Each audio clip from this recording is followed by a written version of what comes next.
Ekspresikan gambaran misinformasi di Indonesia saat pemilu tahun 2024. 3 kata aja. Waduh, kalau 3 kata mungkin susah, Bu. Tapi mungkin saya punya 2 kata. Boleh dong Mbak diceritain fakta misinformasi apa yang ditangkap oleh Meta saat pemilu yang lalu? Sebenarnya semua fakta-fakta itu bisa dilihat di Peta kerawanan apa yang mungkin akan menyebar saat pilkada tahun 2024? ya, untuk itu kami sebenarnya mengandalkan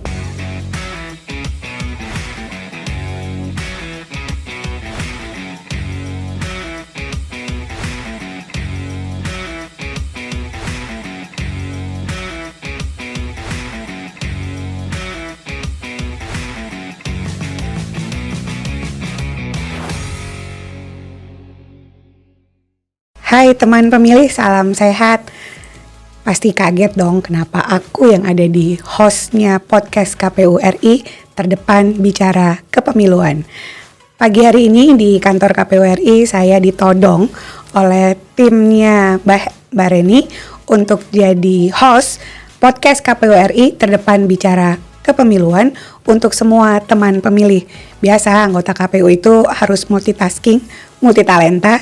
Dan sekarang saya diuji coba oleh timnya Parmas untuk bisa jadi host. Sesekali nanya, Bu, jangan ditanya mulu. Oke, tantangannya saya jabanin gitu ya. Dan sekarang di hadapan saya sudah hadir Mbak yang cantik sekali yang selalu membantu Komisi Pemilihan Umum. Dan beliau bosnya Meta Indonesia yang membawahi ada Facebook, ada Instagram, satu lagi Threads. Nah, Threads. Nah, sekarang kita akan bicara banyak pada pagi hari ini. Mudah-mudahan akan memberikan banyak informasi soal misinformasi. Apalagi dalam waktu dekat kita akan menghadapi pilkada tahun 2024. Teman pemilih, perkenalkan ini Mbak Elis. Mbak Elis boleh perkenalkan sendiri dirinya. Halo semua teman pemilih, senang sekali nih bisa gabung pada hari ini. Saya Elis Budi Satrio, saya dari tim kebijakan misinformasi di Meta. Tim itu tugasnya yang membuat aturan-aturan tentang bagaimana kami menangani misinformasi, termasuk konten seperti apa yang bisa dikoreksi oleh pemeriksa fakta, juga tindakan apa yang kami berikan kepada akun-akun dan konten-konten yang mengandung misinformasi. Mbak Elis, ini karena pemirsa kita, teman pemilih kita mungkin dari segala lapisan, boleh dikasih tahu dulu Mbak, misinformasi itu apa sih? Barang apa ini? Ya, kalau bagi kami di Meta, misinformasi dan disinformasi itu beda ya. Karena kalau kita ngomongin ini kadang orang itu menggunakan istilah-istilah yang berbeda-beda. Ada misinformasi, disinformasi, berita palsu, hoax gitu ya. Kalau buat kami ini ada pendekatan yang berbeda-beda karena ada paling sedikit 2 problem yang berbeda. Kalau misinformasi itu adalah informasi salah yang seringkali disebarkan orang tanpa tahu bahwa informasi itu salah. Jadi dia nggak berniat untuk mengelabui orang lain. Tapi kalau disinformasi itu kalau orang berniat untuk menyebarkan informasi salah untuk mengelabui orang lain. Ya, kata singkatnya misinformasi adalah informasi yang salah yang kemudian tersebar luas di media sosial kita. Mungkin pernah kita jadi penyebarnya tapi kita nggak sadar. Betul. Atau mungkin kita sadar dan menyebarkannya gitu ya Mbak. Oke Mbak, kita barusan saja nih mengalami pemilu tahun 2024 dan kita akan belajar dari pengalaman 2024 untuk pilkada 2024. Kira-kira Mbak 3 kata nih dari Kak Elis, ekspresikan gambaran misinformasi di Indonesia saat pemilu tahun 2024. 3 kata aja. Waduh, kalau 3 kata mungkin susah Bu, tapi mungkin saya punya 2 kata. It's complicated. Complicated. Boleh saya jelasin? Boleh, monggo. Jadi sebenarnya misinformasi mengenai pemilu ya, di berbagai negara itu ada kemiripan sebenarnya. Seringkali misinformasi mengenai pemilu itu adalah tentang kandidat atau rekam jejak mereka gitu. Tapi yang menarik, seringkali apa yang orang percaya sebagai berita palsu atau misinformasi itu sebenarnya bisa berdasarkan fakta, tapi mungkin dipelintir sedikit sehingga kalau orang-orang yang netral atau pendukung dari target berita palsu itu nggak percaya, jadi nggak ada efeknya. Tapi untuk orang-orang yang memang sudah antipati, mereka jadi tambah antipati kalau ada pelintiran-pelintiran seperti itu. Sehingga sebenarnya pendekatan ke misinformasi itu tidak bisa black and white ya. Kami dari Meta itu menanganinya dengan cara-cara yang mempertimbangkan konteks dan juga realitas bahwa konten itu seringkali multitafsir. Complicated one things. Second, yang kedua apa Mbak? Oh, yang kedua adalah yaitu penanganannya mungkin Bu ya. Jadi repot banget nggak sih Mbak di lapangan? Mbak, lumayan. Banyak nggak sih misinformasi saat pemilu 2024? Kalau banyak itu relatif ya Bu ya. Oke. Karena kan konten di platform-platform Meta, Facebook, Instagram maupun Threads itu kan ada ratusan juta setiap harinya mungkin ya. Nah, tapi pendekatan kami bekerja sama dengan mitra pemeriksa fakta independen. Jadi di Meta itu kami tidak menentukan apa konten yang benar atau apa yang keliru. Yang menentukan adalah pemeriksa fakta. Di Indonesia kami kerjasama dengan Kompas, Tempo, Tirto, Liputan 6, Mavindo, dan AFP. Jadi kalau mereka sudah menentukan satu konten itu salah atau keliru, kemudian kami mengambil beberapa langkah. Satu, kami label. Jadi ada label konten yang salah gitu ya. Orang jadi tahu kalau itu salah. Mereka juga akan lihat artikel cek fakta dari pemeriksa fakta. Jadi mereka bisa tahu di mana letak kesalahan konten tersebut. Kemudian juga kami kurangi penyebarannya. Jadi walaupun konten itu masih ada di platform, tapi sedikit sekali orang yang bisa lihat konten itu. Dan kami juga ada tindakan-tindakan untuk akun-akun yang seringkali menyebarkan misinformasi. Akun tersebut akan demote secara keseluruhan. Artinya apapun yang mereka posting itu sedikit sekali orang yang akan lihatnya. Wow, jadi pertama dia complicated, riweuh lah ya bahasa kita tuh ya, riweuh banget misinformasi ini di pemilu tahun 2024. Nanti kita akan turunkan lagi apa yang dimaksud dengan keriuhan, complicatednya waktu misinformasi pemilu 2024. Kita harus belajar nih Mbak, sehingga saya sebagai yang punya medsos harus gimana nanti ke depannya. Lalu kemudian yang kedua tadi bentuk pengawasannya ternyata juga seriweuh bentuk isinya gitu ya. Dan mungkin nanti seperti apa bentuk penanganannya nanti kita akan lebih dalami lagi kepada Kak Elis. Siap. Budi Satrio, misinformasi policy manajernya Meta. Nah, baru dua nih Mbak, nggak ada lagi nih yang terakhir nih. Terakhir saya sebut juga untuk disinformasi karena tadi saya sudah sebut disinformasi ya. Jadi kalau disinformasi itu beda karena kan saya bilang disinformasi itu kan informasi salah yang disebarkan secara sengaja untuk mengelabui orang lain. Nah ini perilaku yang sebenarnya melanggar aturan Meta, melanggar standar komunitas kami. Sehingga kami pakai tim investigasi. Ada tim yang tugasnya bisa lihat, mendeteksi perilaku-perilaku seperti ini. Kalau mereka menemukan bukti bahwa ada akun-akun tertentu yang terlibat dalam penyebaran disinformasi, mereka akan hapus semua akun-akunnya. Sehingga orang-orang ini tidak akan bisa menggunakan Facebook, Instagram maupun Threads lagi. Serius itu? Iya. Ada tim penanganannya? Ada pasti Bu. Oh langsung di ban? Langsung di ban. Oh oke. Nggak ada woro-woro dulu? Oh maksudnya dengan investigasi. Betul, investigasi. Jadi di ban setelah ada bukti, ditemukan bukti bahwa ini adalah akun-akun biasanya sindikat tuh Bu. Kayak mereka koordinasi gitu ya. Koordinasi dan seringkali pakai akun palsu. Biasanya bukan akun benar tuh yang terlibat kegiatan seperti itu. Wow. Ya. Fakta menarik sekali tuh Mbak. Boleh dong Mbak diceritain fakta misinformasi apa yang ditangkap oleh Meta saat pemilu yang lalu.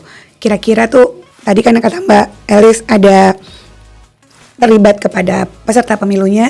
Ya. Apakah paslon, apakah partai politik, apakah calon anggota DPD might be, atau kepada penyelenggara KPU, Bawaslu gitu ya, atau mungkin DKPP, mungkin atau antar pemilih itu sendiri. Kira-kira fakta apa nih Mbak yang menarik, mungkin membuka mata kita gitu ya sebagai pemilih, sebagai penyelenggara untuk lebih watch out nanti di pilkada tahun 2024.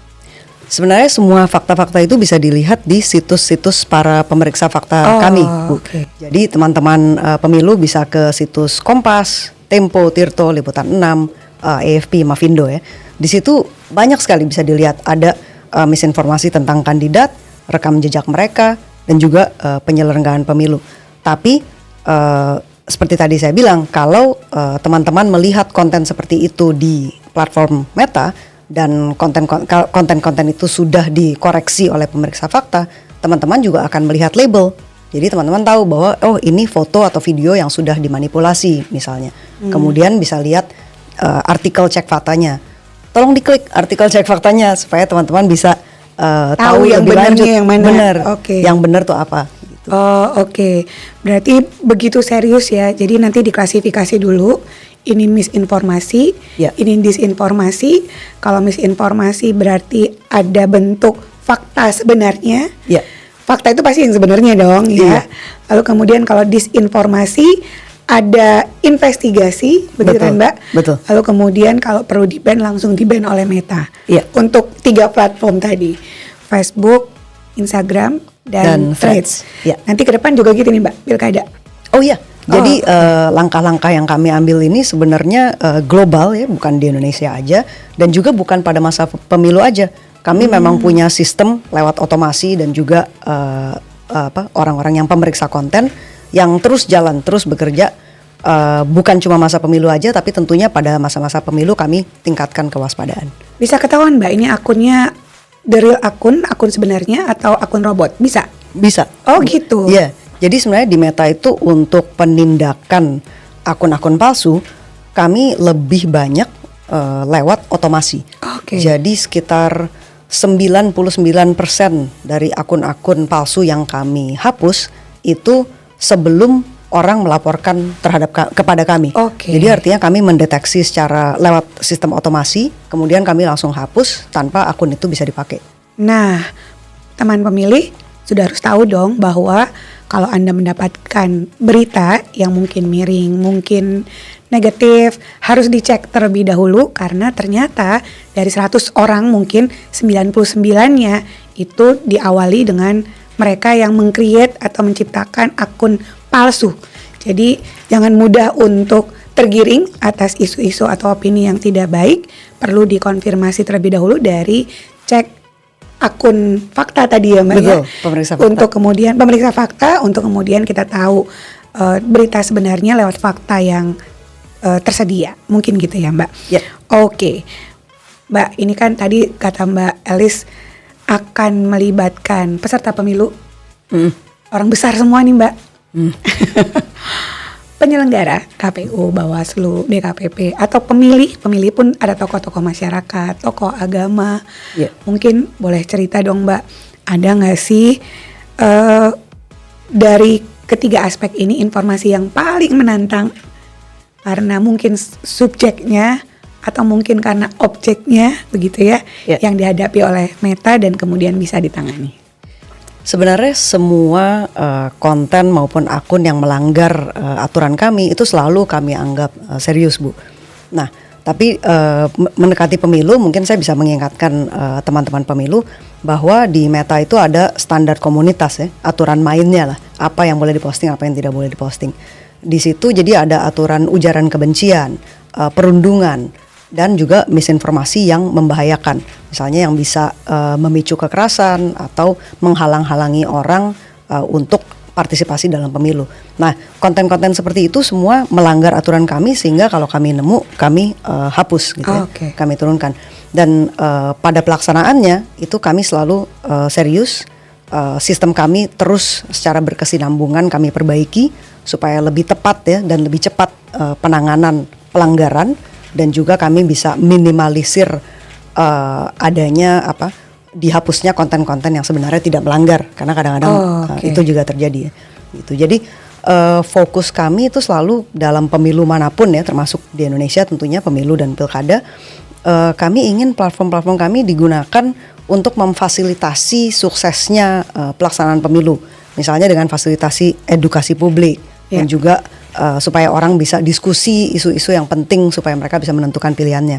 Dan satu lagi kami mau memastikan bahwa platform kami ini tidak disalahgunakan, tidak disalahgunakan untuk memecah belah orang atau mengelabui orang atau apalagi menyakiti orang online maupun offline. Serius itu ya Mbak, berarti Meta juga banyak kerjaannya. Berarti Meta juga ikut mencerdaskan anak bangsa dong harusnya ya, sehingga penanganan terkait dengan misinformasi, disinformasi juga ditangani dengan serius begitu ya. Dan memang tidak ada pilih-pilih nih Mbak. Betul, tidak ada pilih-pilih, misalnya yang tadi saya bilang partai subjeknya partai A, partai B, si calon A, calon B, ini kan harus meyakinkan Ya. teman pemilih memang nggak ada. Sama sekali enggak, Bu. Karena Oke. kalau misalnya kami terlibat seperti itu, yang ada pasti nanti banyak backlash. Komplain ya. Banyak Komplain komplainnya. ke Meta. Benar. Dan juga seperti saya bilang tadi, kami tidak menentukan ya mana yang benar, mana yang salah. Oke. Kami kerjasama dengan pemeriksa fakta independen. Oh, mereka independen dan Iya. kemudian itu yang kemudian kita bantu untuk sebarluaskan Betul. kepada masyarakat. Teman pemilih, nah itu banyak sekali pada segmen 1 ini kita mendapatkan insight oleh Bos Meta Indonesia langsung begitu ya di podcast KPU RI Terdepan Bicara Kepemiluan. Tapi jangan lupa, ini karena saya hostnya juga host temporer begitu ya, untuk subscribe, komen, like, and share podcast KPU RI. Kita ketemu di segmen kedua. Terima kasih masih menyimak saya, host yang ditodong oleh tim Parmas. Dan kali ini kita ada di segmen kedua masih dengan Mbak Elis. Saya lebih enak menyebutnya bosnya Meta aja gitu ya. Bos misinformasi. Bosnya misinformasinya Meta Indonesia. Dan Mbak Elis akan cerita ke kita untuk segmen kedua ini apa yang harus kita lakukan sebagai pemilih yang cerdas tentunya untuk menghadapi misinformasi pada saat Pilkada tahun 2024. Pilkada sendiri sebentar lagi nih teman-teman, tanggal 27 November 2024. Pencalonannya pun akan kita mulai di akhir Agustus ini. Nah, ketika sudah ada pencalonan dan ini akan tersebar di 514 kabupaten kota, kali aja berapa calon. Terus 38 provinsi kecuali Jogja tadi ya, kalau wali kota bupati kecuali di DKI Jakarta tentu kali aja berapa calon. Maka kita berharap tagline bahwa pemilu termasuk pilkada adalah sarana integrasi bangsa itu betul-betul akan mengintegrasikan kita sebagai anak bangsa yang cinta terhadap negara kesatuan Republik Indonesia. Tapi kan sekarang kita itu pasti akan dihadapi dengan teknologi informasi yang sangat luar biasa. Dulu tuh kita perlu baca koran dulu gitu ya. Dan hanya orang-orang yang punya duit bisa beli koran dan dia bisa baca gitu ya Mbak. Kalau sekarang informasinya itu langsung dari tangan-tangan pemilih. Betul. Dia bisa foto, dia bisa videokan apa saja kejadian yang dia temui di jalan. Lalu kemudian itu bisa jadi berita. Jadi semua orang itu bisa jadi pembuat berita. Begitu. Apalagi nih pilkada, tadi kan kata Mbak Elis bahwa kalau saya adalah pendukung A, menerima berita negatif terhadap pendukung B, saya akan sebarluaskan itu, ya kan Mbak? Atau apakah itu betul-betul faktanya, begitu? Dan kalau kita tidak cerdas sebagai pemilih, tentu bisa menjadi perusak integrasi bangsa kita nih, gitu. Betul. Kalau kita tidak cerdas, tapi kita nggak punya pilihan. Semua orang sekarang menggunakan gadget, hampir semua orang 207 juta masyarakat Indonesia pengguna internet juga 87% seingat saya. Betul ya Mbak. Dan kemudian mereka akan keterdahan informasi sangat cepat. Oleh karenanya saya meyakini sekali bahwa untuk Pilkada tahun 2024 masih banyak yang swing voter. Swings itu dia belum bisa menentukan saya lebih suka yang mana ya. Apakah nanti si partai politik peserta pemilu yang akan mengajukan calon kandidat untuk pilkada ini memberikan yang terbaik buat saya. Dia akan mencari-cari kan Mbak. Dan yang paling gampang itu adalah nyari lewat internet. Bisa lewat Facebook, bisa lewat Instagram. Pengen tahu kan orang ini kayak apa sih begitu. Oleh karenanya Mbak, boleh dong dikasih tahu ke kita. Karena pengalaman Meta yang luar biasa, mungkin menghadapi pemilu-pemilu di luar Indonesia, pemilu tahun 2024, kira-kira nih Mbak, peta kerawanan apa yang mungkin akan menyebar saat pilkada tahun 2024? Ya, untuk itu kami sebenarnya mengandalkan informasi yang kami terima dari para mitra kami ya Bu ya. Jadi saya sebut tadi kami punya mitra pemeriksa fakta independen. Kami juga punya mitra-mitra organisasi sipil, organisasi masyarakat sipil. Nah, organisasi-organisasi ini memberitahukan kami bahwa kami harus waspada menjelang pilkada akan misinformasi yang sifatnya sangat lokal, Bu. Jadi misalnya rumor tentang komunitas tertentu yang disebarkan di komunitas sekitarnya aja, gitu ya. Nah, untuk ini kami harapkan itu masyarakat juga meningkatkan kewaspadaan jangan mudah terhasut ya, apalagi dengan isu-isu yang berbau sara. Betul. Berarti masyarakat pun harus aware ya. Dan dia punya kanal untuk ngelaporin nggak Mbak? Ini kira-kira agak akan merusak begitu. Kira-kira nih akan membahayakan gitu buat wilayah saya nanti. Ya. Karena kan pilkada itu sangat lokal ya Mbak. Betul. Kedekatan antara pemilih dengan yang akan dipilih itu terlalu dekat. Betul. Dan dia terlalu kenal. Apakah itu nanti saudaranya? Apakah nanti karena ya lokal gitu ya. Kira-kira ada nggak Mbak kanal-kanal yang perlu diantisipasi? Ya. Jadi setiap konten di Facebook, Instagram maupun Threads itu bisa dilaporkan. Ya, dan kami sangat menganjurkan semua masyarakat, semua pengguna platform-platform kami untuk ikut menjaga, membasmi konten-konten yang berbahaya seperti itu, yang melanggar aturan standar komunitas. Apakah itu ujaran kebencian atau perundungan atau misinformasi tentang tanggal, tempat memilih, bagaimana cara memilih dan sebagainya. Itu semua melanggar aturan kami. Jadi tolong masyarakat pengguna platform bisa melaporkan dengan klik ikon 3 titik di sudut kanan atas setiap konten. Iya, betul. Jadi bisa dilaporkan. Kalau dilaporkan melanggar aturan, kami akan hapus kontennya. Terus juga kami bekerja sama dengan mitra-mitra pemeriksa fakta, ormas sipil, dan tentunya KPU dan Bawaslu. Semua mitra kami ini kan punya staf maupun relawan di berbagai daerah di Indonesia. Betul. Dan mereka juga menjadi mata dan telinga tambahan kami gitu. Jadi mereka juga melaporkan konten, kalau yang melanggar aturan kami akan hapus. Oh, berarti nggak perlu kayak dulu kan harus lapor ke mungkin ke kementerian apa, ke polisi apa. Si pemilih itu bisa langsung ya lapor lewat titik 3 di atas akunnya gitu ya Mbak. Betul, ya. betul. Lalu nanti akan ditindak lanjut oleh Meta sendiri. Dan sebelum tindak lanjut tentu harus dicek dulu kebenarannya gitu ya. Benar, Mbak. melanggar atau tidak. Termasuk juga nanti isu terkait dengan KPU yang tidak benar. Boleh? Betul, bisa. Ya. Tapi juga kalau isu-isu mengenai baik KPU, Bawaslu maupun para kandidat gitu ya. Mungkin saya tadi bisa jelaskan lebih jelas bahwa pendekatan kami ke misinformasi itu sebenarnya ada 3 pilar ya. Okay. Jadi pertama kami cuma hapus konten-konten yang melanggar standar komunitas. Okay. Dan dalam hal misinformasi itu hanya misinformasi yang membahayakan. Jadi yang bisa memicu kekerasan atau menghalang-halangi orang partisipasi dalam pemilu. Di luar itu tidak semua misinformasi itu melanggar aturan kami. Jadi kalau misinformasi yang tidak melanggar standar komunitas, kami kirim ke pemeriksa fakta. Kalau mereka menandai konten tersebut sebagai konten yang salah, baru terus kami turunkan penyebarannya.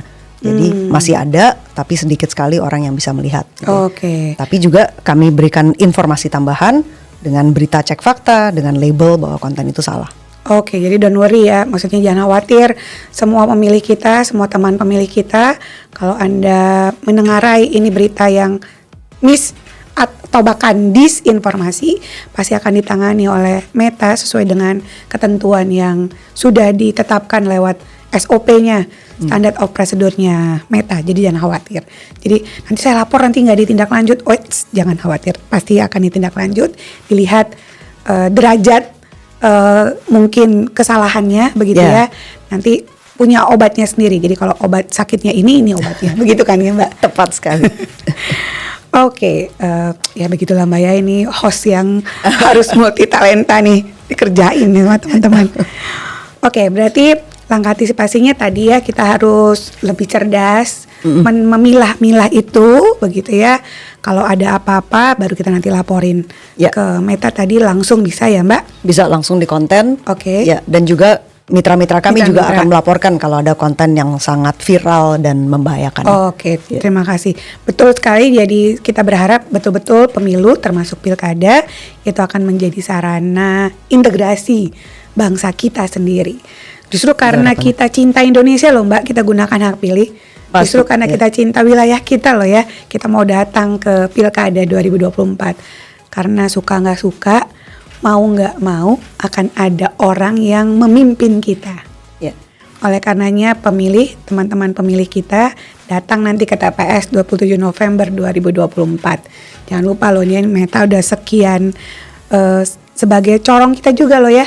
Anak-anak saya aja punya akun Instagram sendiri. Masing-masing ya Bu? Betul-betul. Jadi mereka akan, wah dia akan ketersediaan informasinya juga harus lebih kita tangani. Cara filternya gimana gitu ya. Apalagi Bapak Ibu semua sebagai teman pemilih yang tadi suka ngelihat podcastnya KPU misalnya ya. Harus lebih pintar. Terakhir nih Mbak, kira-kira pesan apa nih yang Mbak mau sampaikan kepada teman pemilih podcast KPU RI Terdepan Bicara Kepemiluan ini agar betul-betul menjadi pemilih yang cerdas di dunia maya. Kita nggak ketemu nih, saya ketemu Mbak Elis aja baru sekarang gitu ya. Tapi di dunia maya orang mungkin nggak terlalu tahu siapa dia gitu ya. Kira-kira apa nih pesan-pesan buat teman pemilih kita? Betul. Ya, kalau harapan saya cek situs kami Asah Digital. Kami punya situs edukasi publik ya. Di Asah Digital itu teman-teman pemilu bisa belajar bagaimana memproteksi akun Anda. Jadi seringkali orang yang menyebarkan misinformasi, disinformasi itu mau menggunakan hacked account ya. Mereka nggak mau pakai akun mereka sendiri kan. Jadi mereka meretas akun kemudian dipakai untuk mengelabui orang lain. Sehingga penting sekali bagaimana kita menjaga supaya akun kita tidak diretas. Terus juga di situ ada tips mengenali berita palsu.